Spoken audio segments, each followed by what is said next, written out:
আসসালামু আলাইকুম প্রিয় বন্ধুগণ, আজকে আমরা এসেছি কুমিল্লা থেকে সুদূর কুটবাড়িতে। শালবন বিহার, নব শালবন বিহার এটি এটি বৌদ্ধ মন্দির। এটি প্রাচীন সপ্তম শতকের 400 শতক থেকে পাল আমলের প্রাচীন নিদর্শন। বুদ্ধিস্ট টেম্পল এটি, ভিতরে এটি বৌদ্ধের একটি মন্দির আছে। মন্দিরটি দেখতে চমৎকার।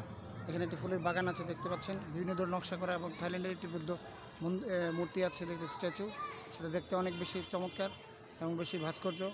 এগুলো কিন্তু আমাদের বাংলাদেশের ঐতিহ্য। এবং এখান থেকে ফুল দিয়ে পানি দেওয়া হচ্ছে। নবশালবন বিহার দৃশ্যটি অনেক চমৎকার এবং দৃষ্টিনন্দন। দেখুন, আমরা চমৎকার গোধূলি লগ্নে আমরা এই দৃশ্য ধারণ করছি। যেমন বিভিন্ন ফুলের বাগান আছে, ফুলগুলো দেখতে অনেক চমৎকার। এই যে বৌদ্ধ মন্দির ভাস্কর্য দেখতে পাচ্ছেন, মন্দিরটি দেখতে চমৎকার। এখানে একটি বট গাছ আছে দেখতে পাচ্ছেন, রং বেরঙের গাছপালা এবং ফুলের, এই যে গাঁদা ফুল, ম্যারিগোল্ড এবং রঙ্গন গাছ। ওখানে মূলা চাষ করা হয়েছে। মালি কিন্তু গার্ডেনার পানি দিচ্ছে দেখতে পাচ্ছি। একজন পর্যটক দেখতে পাচ্ছি একজন। এই যে ফুলের বাগানের দৃশ্য, এটা নান্দনিক দৃশ্য। এই দৃশ্য আমরা কোথাও পাবো না। এমন দেশটি কোথাও খুঁজে, এমন দেশটি কোথাও খুঁজে পাবে না কো তুমি। সকল দেশের রানী সেজে আমার জন্মভূমি, সেজে আমার জন্মভূমি, সেজে আমার জন্মভূমি।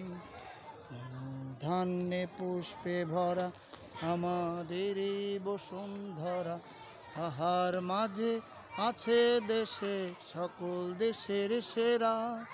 ও সে স্বপ্ন দিয়ে তৈরি সেজে স্মৃতি দিয়ে ঘেরা। এমন দেশটি কোথাও খুঁজে পাবে না কো তুমি।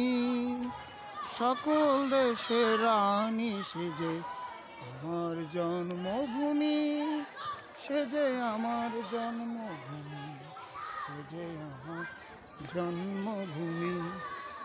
পুষ্পে পুষ্পে গাহে পাখি, কুঞ্জে কুঞ্জে গাহে। দেখুন এখানে বুদ্ধিস্টদের যে মূর্তি, গৌতম বুদ্ধের এবং গৌতম বুদ্ধের শিষ্যদেরকে দেখুন। চমৎকার একটি নান্দনিক দৃশ্য।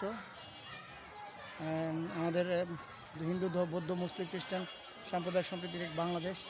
এটা আমরা দেখতে পাচ্ছি যে আমরা সাম্প্রদায়িক সম্প্রীতি লালন করি। এখানে কিন্তু অসংখ্য পর্যটক এখানে ভিড় করেছে দেখতে পাচ্ছেন প্রিয় দর্শকবৃন্দ।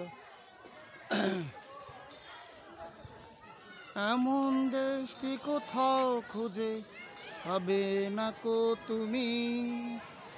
সকল দেশের রানী সেজে আমার জন্মভূমি, সেজে আমার জন্মভূমি, সেজে আমার জন্মভূমি।